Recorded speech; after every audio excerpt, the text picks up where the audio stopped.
प्रिय भैया बहनों, आज हम लोग class 12th chemistry chapter 2 solution में आज हम लोग पढ़ेंगे नॉर्मलता। इसके पहले वाले वीडियो में हम बताए हैं कि फार्मलता किसे कहते हैं, और उसमें यह भी बताया गया है कि फार्मलता और मोलरता में किस प्रकार हम डिफरेंशिएट करेंगे, दोनों में अंतर किस प्रकार हम लोग पता करेंगे, किसको फार्मलता कहेंगे, किसको मोलरता कहेंगे। तो जो इसमें हम लोग अध्ययन कर चुके हैं कि फार्मलता में आयनिक कंपाउंड आते हैं, जबकि यहाँ पे मोलरता में आणविक कंपाउंड आते हैं। तो आज उसी के आगे हम लोग आज पढ़ेंगे नॉर्मलता क्या होता है, उसको आज देखेंगे। तो आइए आज हम लोग देखते हैं नॉर्मलता। तो नॉर्मलता देखेंगे, 1 लीटर विलयन में उपस्थित विलेय का ग्राम तुल्यांकी भार विलयन की नॉर्मलता कहलाती है। नॉर्मलता को कैपिटल N से प्रदर्शित करते हैं। इसको हम लिखते हैं यहाँ पे नॉर्मलता को, यहाँ पे 1 लीटर विलयन में 1 लीटर विलयन में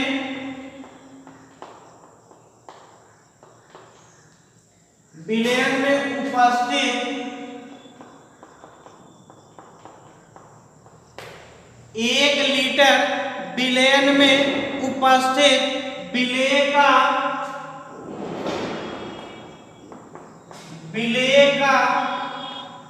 ग्राम तुल्यांकी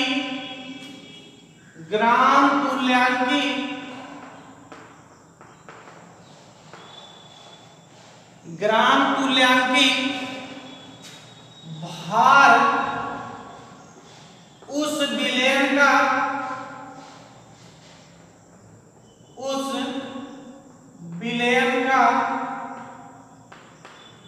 नॉर्मलता या नॉर्मेलिटी कहलाता है। नॉर्मलता या इसको इंग्लिश में कहते हैं नॉर्मेलिटी कहते हैं।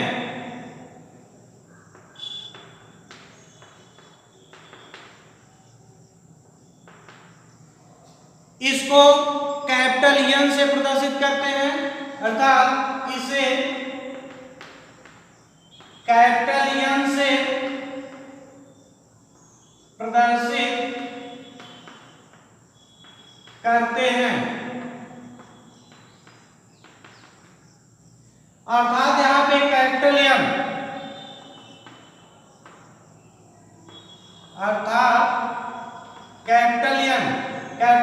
यहां पे नॉर्मलता ऐसे लिखेंगे, नॉर्मलता इसको कैपिटल N से प्रदर्शित करेंगे, अर्थात नॉर्मलता बराबर हो जाएगा यहां पर ये विलेय का ग्राम तुल्यांकी भार, विलेय का ग्राम तुल्यांकी भार अपान ये हो जाएगा, यानी कि कितने लीटर में घुला हुआ है, 1 लीटर विलयन में घुला हुआ है। अर्थात यहाँ पे विलयन का आयतन इसको देखेंगे लीटर। यहाँ पे एक नया वर्ड आया है, यहाँ पे आया है विलेय का ग्राम तुल्यांकी भार। इसको सबसे पहले हम लोग जानते हैं ये क्या है, यानी कि विलेय का ग्राम तुल्यांकी भार, विलेय का तुल्यांकी भार इज इक्वल टू होता है विलेय का तुल्यांकी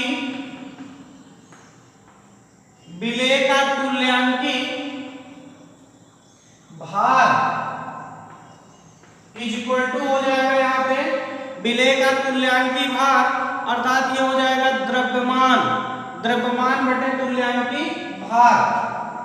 इसको लिखेंगे द्रव्यमान अपान ये हो जाएगा तुल्यांकी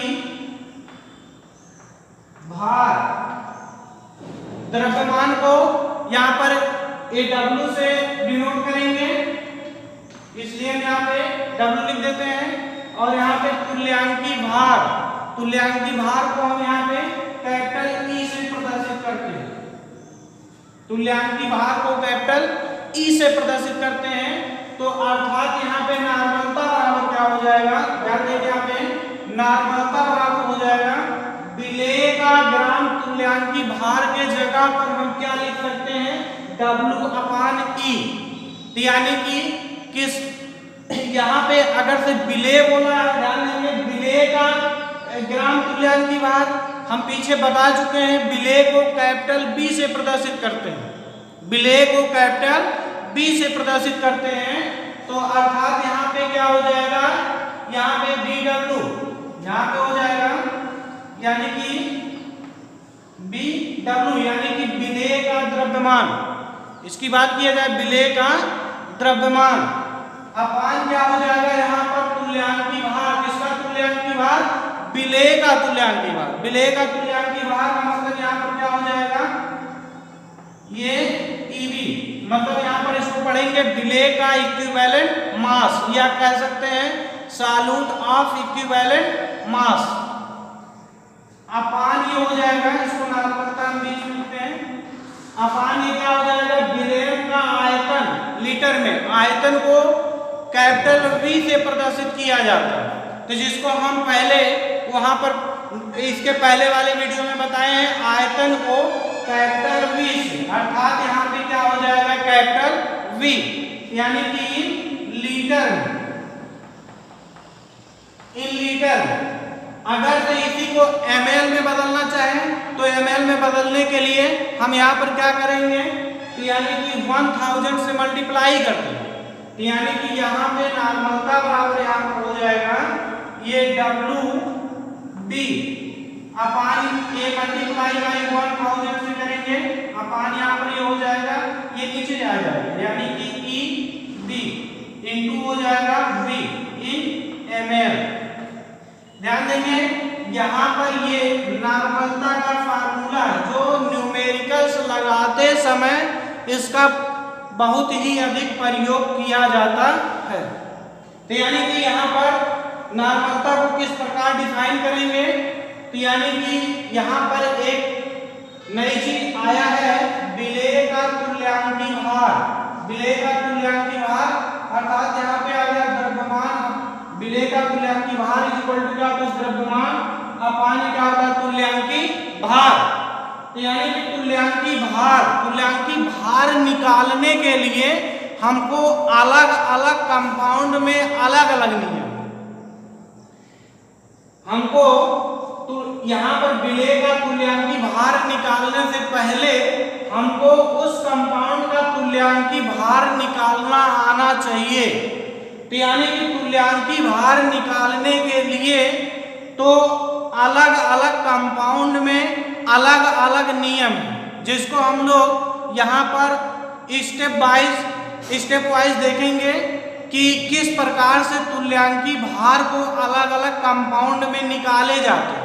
तो सबसे पहले इक्विवेलेंट मास, जिसको यहाँ पर इंग्लिश में कहते हैं इक्विवेलेंट मास, अर्थात इक्विवेलेंट मास को हम अलग अलग एटम में कंपाउंड में किस प्रकार कैलकुलेट करते हैं, तो उसको आगे इसके यहाँ पर देखेंगे। सबसे पहले तो ये निकालना सीखेंगे तुल्यांकी भार, क्योंकि न्यूमेरिकल्स में लगाते समय यहाँ पे अगर से विलेय का तुल्यांकी भार, यानी कि जब विलेय का ग्राम तुल्यांकी भार हमको पता होगा, वो कैसे पता होगा, यानी कि द्रव्यमान अपान तुल्यांकी भार, द्रव्यमान तो वहां पे पता हो जाएगा, जबकि यहाँ पर देखेंगे तुल्यांकी भार हमको उस कंपाउंड का या एटम का निकालना पड़ेगा। तो तुल्यांकी भार निकालने के लिए हम लोग आगे इसके सीखते हैं, तो इसको नोट कर लीजिए। आगे यहाँ पर तुल्यांकी भार हम लोग निकालते हैं, तो तुल्यांकी भार कैसे निकालते हैं अलग अलग कंपाउंड्स में, उसको देखेंगे, इसको नोट कर लीजिए।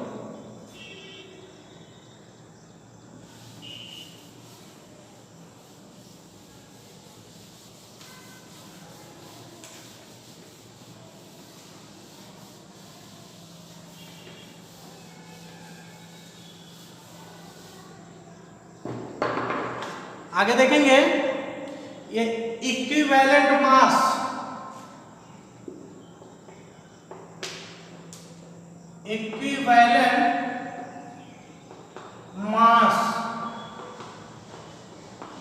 इसको हिंदी में कहते हैं तुल्यांकी भार,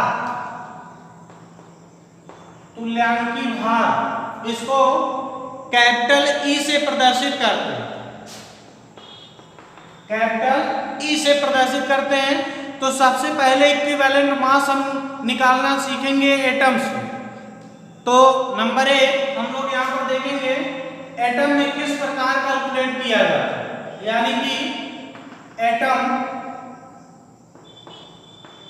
एटम में इक्विवेलेंट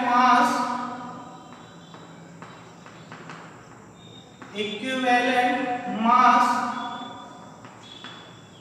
ज्ञात करना।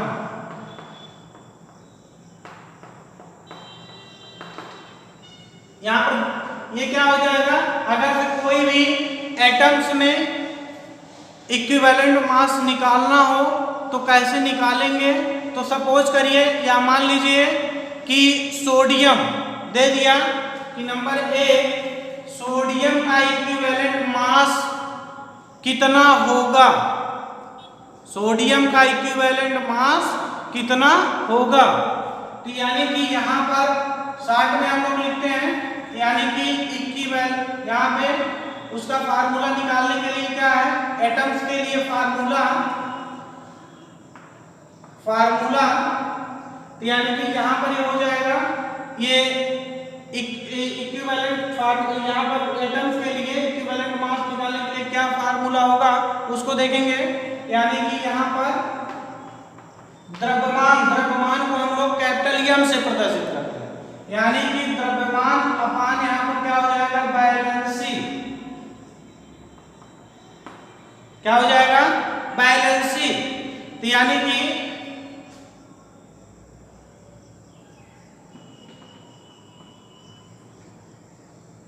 इसका फार्मूला एटम्स के लिए इक्विवेलेंट मास निकालने के लिए हमारा फार्मूला क्या है, यानी कि फार्मूला यहाँ पर यह मान क्या हो जाएगा, बैलेंसी, ये एटम्स के लिए। तो यानी कि कोई भी एटम्स का निकालना हो तो एटम्स के लिए हम क्या फार्मूला यूज करेंगे, यहाँ पे द्रव्यमान अपान बैलेंसी, यानी कि द्रव्यमान कह सकते हैं उसको मॉलिक्यूलर मास या एटॉमिक मास। यहाँ पर बात करेंगे एटम के लिए हो जाएगा एटॉमिक मास हो जाएगा, अगर से कोई कंपाउंड है तो उसके लिए मॉलिक्यूलर मास हो जाएगा। तो यहाँ पर ये हमारा क्या है, एटॉमिक मास, जहाँ ये क्या है, एटॉमिक मास, और ये बैलेंसी का मतलब क्या है, संयोजकता। तो संयोजकता किस प्रकार कैलकुलेट करते हैं, इससे पहले चर्चा कर लेते हैं। अलग अलग कंपाउंड के लिए संयोजकता निकालने के लिए कई तरीका है, जिसमें उसके इलेक्ट्रॉनिक विन्यास के आधार पर संयोजकता को कैलकुलेट किया जा सकता है।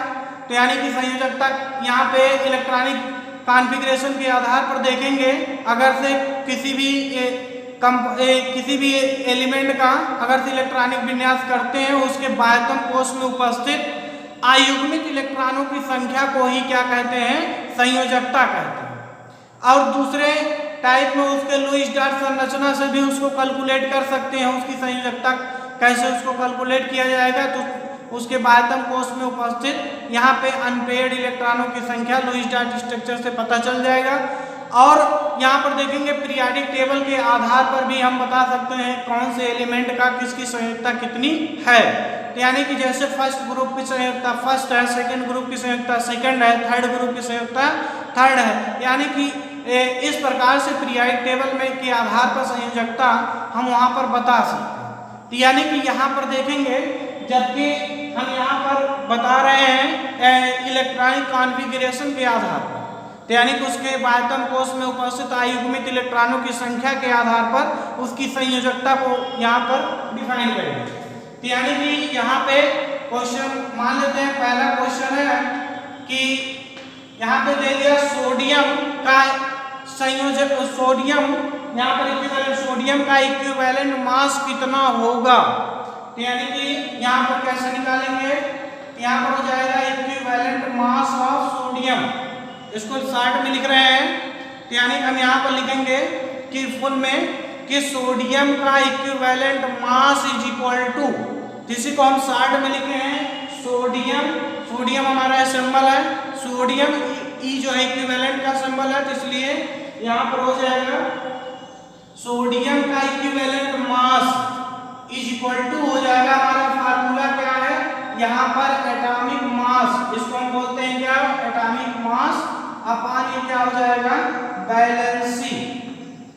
यानी कि यहाँ पर बात करें, यानी कि सोडियम का यहाँ पर एटॉमिक मास कितना होता है, सोडियम का 23 होता है, तो यानी कि यहाँ हो जाएगा 23 अपॉन वैलेंसी, यानी कि सोडियम का परमाणु क्रमांक बैलेंस निकालने के लिए वहां पर उसका परमाणु क्रमांक पता होना चाहिए, परमाणु क्रमांक से हम इलेक्ट्रॉनिक कॉन्फ़िगरेशन कर सकते हैं। जैसे यहाँ पर देखेंगे सोडियम का परमाणु क्रमांक 11 होता है, 11 होता है, और इसका इलेक्ट्रॉनिक कॉन्फ़िगरेशन अगर करें 281, यानी कि इस प्रकार से इलेक्ट्रॉनिक कॉन्फ़िगरेशन किया जाता है, तो यानी कि इसके बाह्यतम कोश में अनपेयर्ड इलेक्ट्रॉनों की संख्या कितनी है, 1 है, इसलिए इसकी संयोजकता कितनी है, 1 है, इसलिए यहाँ पर बैलेंस इसका कितना हो जाएगा 1, इसलिए इसको अगर हम 1 से इसमें डिवाइड करेंगे, किसी भी संख्या में 1 से डिवाइड करने पर उसके मान में कोई परिवर्तन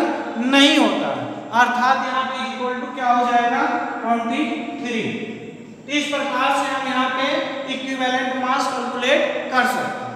अब जैसे और अदर यहाँ पर एलिमेंट में देखेंगे, जैसे कैल्शियम, जैसे क्वेश्चन नंबर 2, यानी कि कैल्शियम का इक्विवेलेंट मास कितना होगा, तो यहाँ पे बात करें तो लिखेंगे कैल्शियम का इक्विवेलेंट मास इक्वल टू क्या हो जाएगा, फार्मूला आप लगाएंगे यहाँ पर एटॉमिक मास, यहाँ पर एटम के लिए ध्यान देंगे, एटम के लिए इसको हम पढ़ेंगे एटॉमिक मास, जबकि कंपाउंड के लिए क्या पढ़ेंगे मॉलिक्यूलर मास पढ़ेंगे।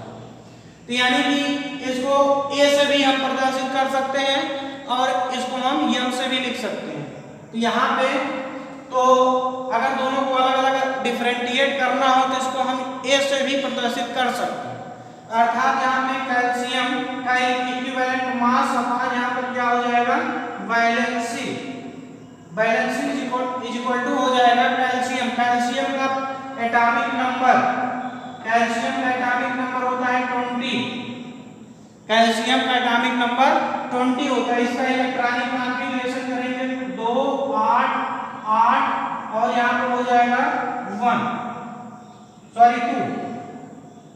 यहाँ पर देखेंगे यानी कि इसके बाह्यतम कोश में कुल कितने इलेक्ट्रॉन है, 2, इसलिए इसकी संयोजकता कितनी होगी 2, इसलिए यहाँ पर देखेंगे यहाँ पर ये आणविक द्रव्य ये एटॉमिक मास है, एटॉमिक मास हमारा एक कैल्शियम का एटॉमिक मास, हम कुछ इसके पहले वाले वीडियो में कुछ एलिमेंट्स का महत्वपूर्ण एटॉमिक मास पहले ही वीडियो में बता चुके हैं, उसको यदि नहीं देखे हैं तो उस वीडियो को जा करके देख लीजिए, तो उसमें कुछ महत्वपूर्ण एटॉमिक मास बताया गया है, तो जिसमें उसको आप लोग याद कर लेंगे। तो जैसे यहाँ पर जो बार बार इसमें आता रहता है, यानी कि यहाँ पर कैल्शियम का एटॉमिक मास कितना होगा, यहाँ पर 40 होगा, अपॉन यहाँ पर ये वैलेंसी हमारा कितना आया है 2, इसलिए इसको 2 से डिवाइड कर देंगे, यानी कि 2 से डिवाइड करेंगे तो यहाँ पर आ जाएगा 20, यानी कि यहाँ हो गया हमारा 20। इस प्रकार से हम कैलकुलेट कर सकते हैं। जैसे और बात करें क्वेश्चन नंबर 3, जैसे equivalent of mass sulphur, suppose करते हैं यहाँ पे सल्फर का एटॉमिक मास कितना होगा, तो सल्फर का देखेंगे यहाँ पे इसका फार्मूला क्या होगा, यहाँ पर एटॉमिक मास अपॉन हो जाएगा वैलेंसी इज इक्वल टू, यहाँ पे सल्फर का एटॉमिक मास यहाँ पर कितना होता है, तो वहां पर ये हो जाएगा सल्फर का, ये हो जाएगा 32। यहाँ पर अगर से जिन भैया बहनों को ये नहीं समझ में आ रहा होगा कि यहाँ पर इसका ये 32 कहाँ से आ रहा है, इसके पहले वाले वीडियो में हम लोग जिक्र कर चुके हैं कि यहाँ पे एटॉमिक मास किस प्रकार से वहाँ पर कुछ वहाँ पे महत्वपूर्ण इंपॉर्टेंस देखेंगे, कुछ एलिमेंट्स के नाम, उसके एटॉमिक नंबर और एटॉमिक मास को हम जिक्र कराए हुए हैं। उसको आप लोग जरूर से जरूर उसको देख करके तब यहाँ पर आपको पूर्ण रूप से समझ में आएगा। तो यानी कि यहाँ पे ये सल्फर का एटॉमिक मास हो जाएगा 32 और यहाँ पर देखेंगे वैलेंसी का मतलब यहाँ पे संयोजकता, तो यानी कि सल्फर का क्या हो जाएगा यहाँ पे सल्फर का एटॉमिक नंबर होता है 16। सल्फर का एटॉमिक नंबर 16। तो इसको देखेंगे इलेक्ट्रॉनिक कॉन्फ़िगरेशन करेंगे 2 8 और यहाँ पर कितना हो जाएगा 6। यानी कि इसमें देखेंगे 2 इलेक्ट्रॉनों की क्या है कमी, यानी कि इसमें 2 इलेक्ट्रॉन क्या करेगा ग्रहण करेगा। यानी कि यहाँ पर इसके बाह्यतम कोश में यहाँ पे अगर देखा जाए 2 इलेक्ट्रॉनों की कमी तो इसकी संयोजकता कितनी हो जाएगी 2 हो जाएगी। तो इसलिए यहाँ पर इसको हम 2 से डिवाइड कर देंगे तो यहाँ पर कितना आ जाएगा 16। तो इस प्रकार से हम यहाँ पर किसी भी एटम्स का कोई भी एटम्स हो उस एटम्स का अगर से हम यहाँ पे इक्विवेलेंट मास अगर से हमको कैलकुलेट करना है तो हमको कोई दिक्कत नहीं होगी। तो यानी कि इक्विवेलेंट मास कोई भी एटम का निकालने के लिए हमको फार्मूला पता होना चाहिए। यानी कि यहाँ पे m अपान वैलेंसी, जहाँ पे m क्या है यहाँ पे एटॉमिक मास है, अर्थात क्या करते हैं एटॉमिक मास अपान क्या होता है वैलेंसी अर्थात संयोजकता। तो संयोजकता निकालने के लिए यहाँ पर बताएं उसके कई विधियां हैं, तो जिसमें देखेंगे इलेक्ट्रॉनिक कॉन्फ़िगरेशन के आधार पर यहाँ पे हम बता सकते हैं किस एलिमेंट की संयोजकता कितना होता है। तो यहाँ पर देखेंगे यहाँ पे यानी जैसे सोडियम का, कैल्शियम का, सल्फर का यहाँ पर निकाला गया है, यानी कि ये एटम्स का है। तो इसके बाद हम लोग कैलकुलेट करेंगे जैसे किसी भी एटम्स के अलावा जैसे कोई भी एसिड हो, एसिड के लिए किस प्रकार से हम कैलकुलेट करते हैं उसको देखते हैं। एसिड के लिए इक्विवेलेंट मास कैसे निकालते हैं इसको नोट कर लेंगे, वीडियो को पॉज करके इसको नोट कर लीजिए।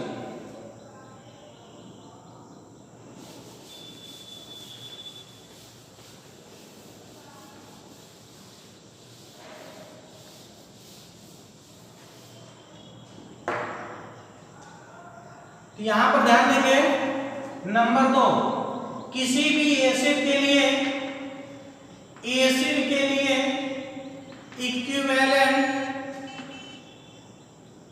इक्विवेलेंट मास या तुल्यांकी भार ज्ञात करना।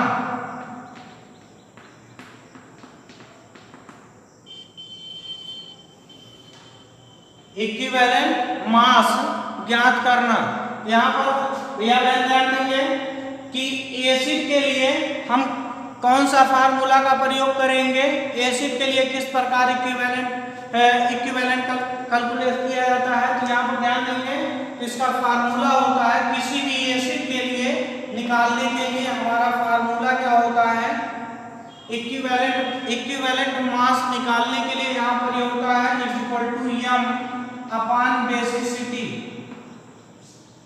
बेसिसिटी। यहाँ पर m क्या है, m यहाँ पे मॉलिक्यूलर मास है, जबकि इसके पहले अभी हम लोग क्या देखे हैं वहां पर ये एटम्स के लिए क्या हो जाएगा एटॉमिक मास हो जाएगा, जबकि यहाँ पर क्या देखेंगे यहाँ पर ये हो जाएगा बेसिसिटी। इसकी बेसिसिटी क्या होगी, बेसिसिटी का मतलब ये होता है यहाँ पर ये बेसिसिटी का मतलब यहाँ पर ये होता है यहाँ पर आयन त्याग H+ आयन त्याग करने की क्षमता करने की क्षमता H प्लस आयन त्याग करने की क्षमता ही ये बेसिसिटी या क्षारकता कहलाता है। बेसिसिटी कहलाता है, बेसिसिटी कहलाता है।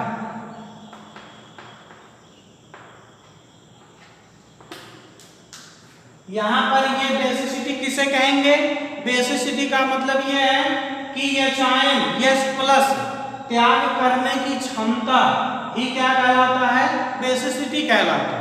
तो अर्थात यहाँ पे किसी भी एसिड के लिए तुल्यांकी भार निकालने के लिए क्या फार्मूला है? यहाँ पर ये m अपान बेसिसिटी, m क्या है यहाँ पर? m बराबर देखेंगे मॉलिक्यूलर मास, मॉलिक्यूलर मास। जबकि एटम्स के लिए वहां पर क्या था? m बराबर वहां पर एटॉमिक मास था। जबकि यहाँ पर क्या है एसिड के लिए? यहाँ पर मॉलिक्यूलर मास है। तो इसके लिए जैसे हम बात करते हैं किसी भी कंपाउंड्स को किस प्रकार कैलकुलेट करेंगे, यहाँ पर हम बता चुके हैं बेसिसिटी। बेसिसिटी क्या होता है? तो बेसिसिटी देखेंगे H प्लस आयन त्याग करने की क्षमता ये क्या कहलाता है? बेसिसिटी कहलाता है। तो यानी कि किसी भी एसिड के लिए हम निकाल लेंगे, जैसे एसिड में कोई भी कंपाउंड मान लेते हैं। क्वेश्चन नंबर फर्स्ट में जैसे देखेंगे कोई भी, जैसे मान लेते हैं HCl का इक्विवेलेंट मास कितना होगा, यानी कि उसको लिखेंगे 60 में हम प्रयोग करते हैं, यानी कि HCl इसको फुल में लिखेंगे, लेकिन यहाँ पे समझाने के लिए हम 60 में लिख रहे हैं।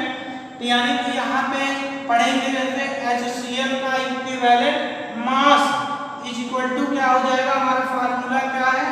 m अपान बेसिसिटी, बेसिसिटी ये इज इक्वल टू क्या हो जाएगा? m हमारा क्या है यहाँ पर? Atomic molecular mass. तो मॉलिक्यूलर मास का मतलब ये क्या है? यानी कि दोनों कंपाउंड, यहाँ पे दो कंपाउंड जुड़े हैं, एक हाइड्रोजन और दूसरा क्या है? क्लोरीन। तो यानी कि इन दोनों का यहाँ पर एटॉमिक मास, दोनों एटम को अगर से इसका एटॉमिक मास को दोनों को जोड़ देंगे तो मॉलिक्यूलर मास बन जाएगा। तो यानी कि यहाँ पर हाइड्रोजन का एटॉमिक मास कितना होता है? 1 होता है। और क्लोरीन का यहाँ पर एटॉमिक मास कितना होता है? 35.5 होता है। तो यानी कि दोनों को जोड़ देंगे तो यानी कि हमारा क्या निकल आएगा यहाँ पे? A मॉलिक्यूलर मास, अर्थात यहाँ पे हो जाएगा 35.5, यानी दोनों हम जोड़ लेते हैं, यानी कि हाइड्रोजन और क्लोरीन दोनों को साथ में जोड़ लेते हैं। जोड़ने के बाद देखिए कितना हो जाएगा यहाँ पे?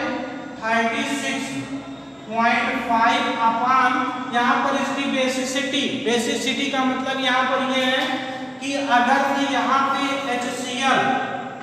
HCl जो देखेंगे इसमें टूटता है तो कितना H प्लस आयन देता है, यहाँ पर कितना H आयन प्लस देता है।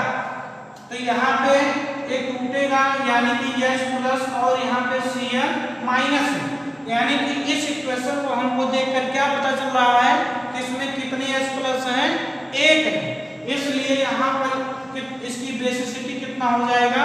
1, अर्थात यहाँ पर H प्लस त्याग करने की क्षमता ही क्या कहलाता है? बेसिसिटी कहलाता है। तो यानी कि यहाँ पर ये क्या हो जाएगा? H प्लस, यानी कि इसकी बेसिसिटी कितना है? यानी कि HCl की बेसिसिटी कितना है? 1 है।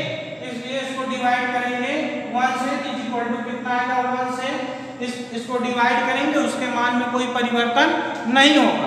तो यानी कि यहाँ पर ये कितना आ जाएगा? 36.5। यही हमारा क्या हो जाएगा? HCl का इक्विवेलेंट मास हो जाएगा। जैसे बात करते हैं नेक्स्ट कंपाउंड की, जैसे दूसरा क्वेश्चन की बात करें, जैसे H2SO4 का इक्विवेलेंट मास कितना होता है? H2SO4 का इक्विवेलेंट मास कितना होता है उसको ध्यान देंगे। यानी कि यहाँ पे लिखेंगे H2SO4, यहाँ पे इसको लिखने का तरीका ही है यानी कि H2SO4 का equivalent mass is equal to हो जाएगा, यहाँ पर हो जाएगा मॉलिक्यूलर मास अपान यहाँ पर क्या हो जाएगा बेसिसिटी, यहाँ पर क्या हो जाएगा बेसिसिटी हो जाएगा। अर्थात यहाँ पे H2SO4 यानी कि यहाँ पे क्या क्या आया है, एक हाइड्रोजन है, दूसरा क्या है सल्फर है और तीसरा क्या है ऑक्सीजन। यहाँ पे हाइड्रोजन का एटॉमिक मास होता है 1, यहाँ पे 2 हाइड्रोजन इसलिए मल्टीप्लाई बाई 2 और यहाँ पे सल्फर का यहाँ पर एटॉमिक मास होता है 32 और ये नहीं सल्फर है, यहाँ पर ऑक्सीजन यहाँ पर देखेंगे 4 है इसलिए मल्टीप्लाई बाई 4 कर देंगे तो ऑक्सीजन का यहाँ पर होता है 16 यानी कि एटॉमिक मास होता है 16, यहाँ पे 4 ऑक्सीजन इसलिए यहाँ पर 4 कर देंगे मल्टीप्लाई करेंगे, यानी कि यहाँ पर इसको मल्टीप्लाई करेंगे तो ये हो जाएगा 64 और ये 32 इसको मल्टीप्लाई करेंगे 2 यानी कि इन तीनों को जोड़ेंगे तो कितना हो जाएगा 64 और 32 और प्लस 2 ये हो जाएगा कितना 98 इज इक्वल टू हो जाएगा 98, यानी कि यहाँ पर H2SO4 का इक्विवेलेंट मास ये कितना हो जाएगा यहाँ पर अपान बेसिसिटी, जिसमें यहाँ पर आणविक द्रव्यमान या मॉलिक्यूलर मास कितना हो जाएगा यहाँ पर 98। अब यहाँ पर देखते हैं बेसिसिटी हमारा क्या है, बेसिसिटी में देखेंगे इसकी यानी कि H2SO4 में H प्लस त्याग करने की क्षमता, यहाँ पर उसको देखेंगे, यहाँ पर H2SO4 इसको जब देखेंगे यहाँ पर ये टूटता है H प्लस और यहाँ पर देखेंगे HSO4 माइनस जो पुनः अगर टूटता है किसमें टूटेगा, यहाँ पर ये टूटेगा नीचे दिखा देते हैं इसमें, यानी कि ये टूटेगा H प्लस और SO4 माइनस, यानी कि हमारा कितना यहाँ पर H प्लस यहाँ पर क्या किया 2, इसलिए यहाँ पर 2 से मल्टीप्लाई यहाँ पर डिवाइड कर देंगे, डिवाइड करेंगे तो यहाँ पर कितना हो जाएगा 2 1 जा 2 2 4 जा 8 2 9 जा 18 यानी कि 49। तो इस प्रकार से हम यहाँ पर किसी भी एसिड का कैलकुलेट कर सकते हैं, यहाँ पर किसी भी एसिड का वहां पर कैलकुलेट कर सकते हैं। तो यहाँ पर आगे देखेंगे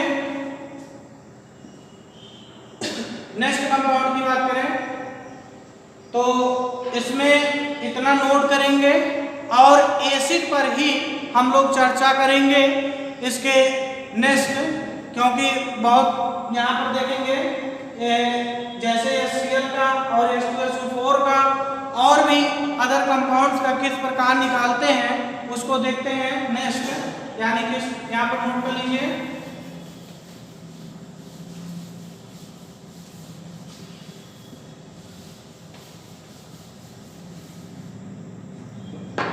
जैसे देखेंगे H3PO4 सपोज करिए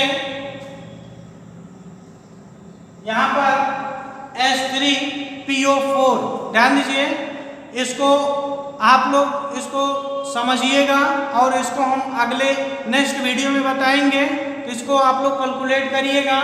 यहाँ पे किस प्रकार से कैलकुलेट किया जाएगा H3PO3 या PO4 H3PO4 में किस प्रकार इसको कैलकुलेट करेंगे इसको हम नेक्स्ट बताएंगे।